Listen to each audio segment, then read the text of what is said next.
Hello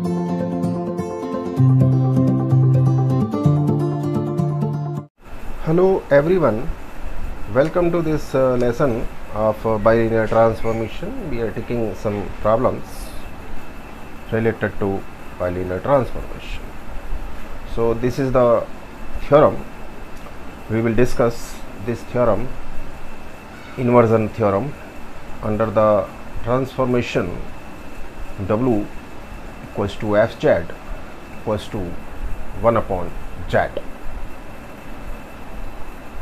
A circle in the z plane is mapped onto a circle or a straight line in W plane according as it does or does not pass through the origin. ये origin से पास हो रहा है 0 point से z plane में, as well as W plane में। क्या इसकी सिचुएशन होने वाली है इस ट्रांसफॉर्मेशन को लेकर, यहाँ पर ये डिस्कस करेंगे। ये ट्रांसफॉर्मेशन दिया हुआ है, इसकी जो परिवर्तन है z प्लेन से W प्लेन में वो क्या होने वाला है। पहले हम z प्लेन लेते हैं अकॉर्डिंग टू दिस वन, जैसा कि हमने पहले भी डिस्कस किया हुआ है। और जो ट्रांसफॉर्मेशन बनती है, जो परिवर्तन होता है, वो W प्लेन में जाता है। तो ये W प्लेन के पॉइंट्स होंगे, ये Z प्लेन के।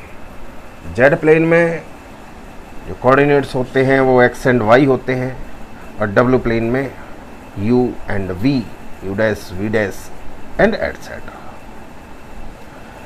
Suppose z equals to r e to the power iota theta, ये पोलर फॉर्म कंसीडर कर ली तो W में इसका इन्वर्जन हो जाएगा।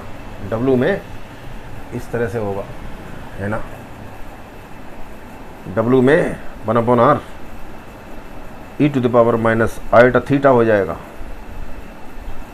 तो इसका जो मैग्नीट्यूड है वो ये होने वाला है, और एम्पलीट्यूड है माइनस थीटा होने वाला है।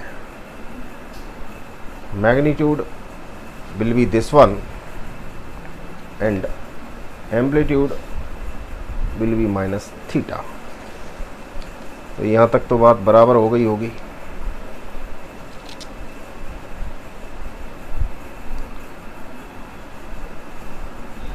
अब क्या करने वाले हैं, कुछ विशेष काम करने वाले हैं बहुत बड़ा।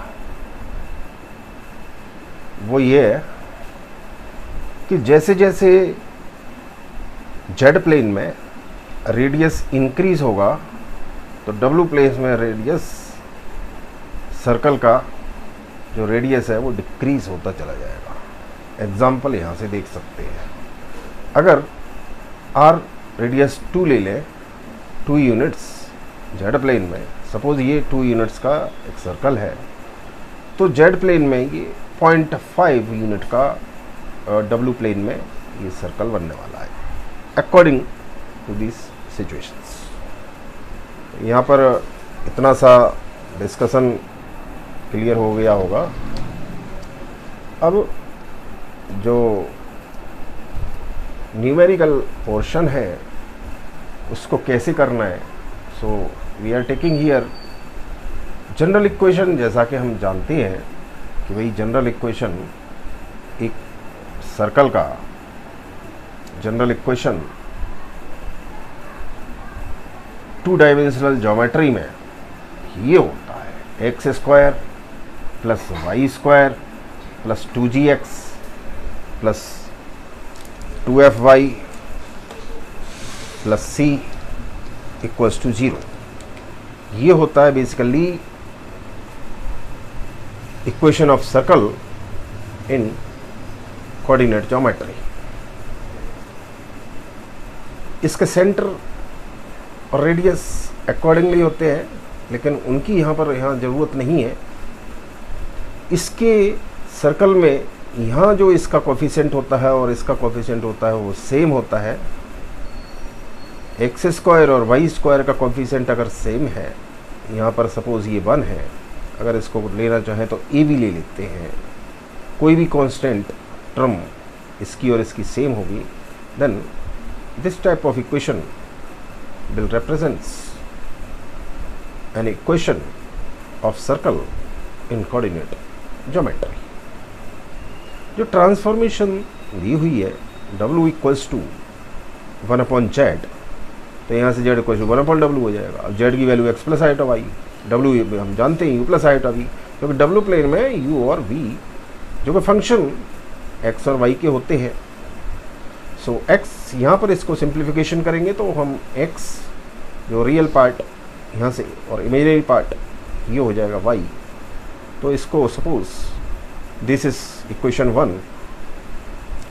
नाउ इस को उठाकर इस स्टार इक्वेशन में रखने पर from equation star we will obtain this one, और इसका जो सिंप्लीफिकेशन है वो ये आएगा। यहाँ पर इसकी इक्वेशन सर्कल की फिर से बन गई, जो कि ये सर्कल की इक्वेशन है डब्ल्यू प्लेन में। U v and constant terms c is constant which is same for u square, square term के साथ सेम है, तो ये इक्वेशन सर्कल को रिप्रेजेंट करेगा, वो भी डब्ल्यू प्लेन में। ये जेड प्लेन में था, ये डब्ल्यू प्लेन का सर्कल हो गया। बात बराबर हो गई होगी, ओके।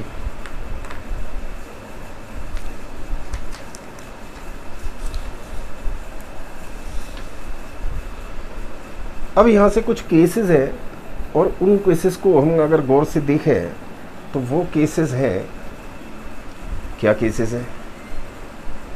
केस 1 है, if C is not equals to 0, then जो डब्ल्यू प्लेन का सर्कल है इक्वेशन 2 रिप्रेजेंट्स ए सर्कल, क्योंकि जो कांस्टेंट टर्म ये वाली सेम है और ये इक्वेशन ऑफ सर्कल है। Now in z plane a circle not passing through origin, जो जेड प्लेन में सर्कल था वो ओरिजिन से पास नहीं हो रहा था। अगर ओरिजिन से पास होगा तो according to this condition x और y 0 रखने पर c इक्वल्स टू 0 आ जाएगा, लेकिन हमने लिया हुआ है c is not equals to 0। So circle Z plane में circle not passing through origin, तो वो डब्ल्यू प्लेन में भी ओरिजिन से पास नहीं होगा अगर c is not equals to 0। अगर c इक्वल्स टू 0 तो ये कंडीशन ये वाली आ जाएगी, है ना। तो इस कंडीशन को अगर सर्कल जेड प्लेन में 0 0 से पास होगा तो c इक्वल्स टू 0 हो जाएगा। 0 को हम इक्वेशन 2 में रख देंगे, तो यहाँ से c इक्वल्स टू 0 रखने पर सिर्फ इतना बचेगा, और ये इक्वेशन रिप्रेजेंट इतना सा टर्म बचेगा 2gu minus 2fv। So 2gu it will be minus 2fb, it will be minus 2fv plus 1 equal to 0। ये स्ट्रेट लाइन हो जाएगा, तो ये कंक्लूजन है। यानी कंक्लूजन वही है, अगर जेड प्लेन में सर्कल ओरिजिन से पास नहीं हो रहा है तो डब्ल्यू प्लेन में भी सर्कल ओरिजिन से पास नहीं होने वाला। अगर जेड प्लेन में सर्कल ओरिजिन से पास हो रहा है, देन डब्ल्यू प्लेन में वो स्ट्रेट लाइन बनेगा।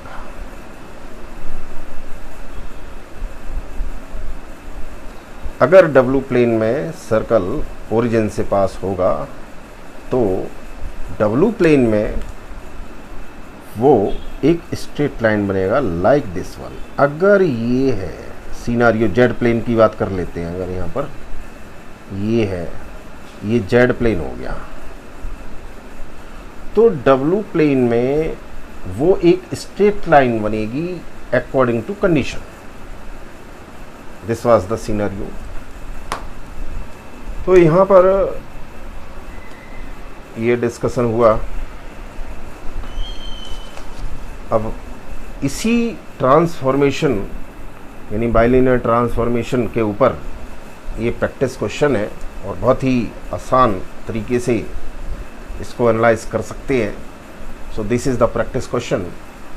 बाइलिनियर ट्रांसफॉर्मेशन, टी आर का मतलब यहाँ पर ट्रांसफॉर्मेशन है. Bilinear transformation W equals to 2z plus iota upon 2 minus iota z transforms the interior of the unit circle in z plane into the interior of unit circle in W plane. इसको easily कर सकते हैं, यही इसका answer है. इसको आसान तरीके से कर सकते हैं और करना भी चाहिए, और कर लेंगे तो बहुत अच्छा रहेगा. करते रहना चाहिए इस तरह की प्रॉब्लम्स, है ना. Thanks for watching.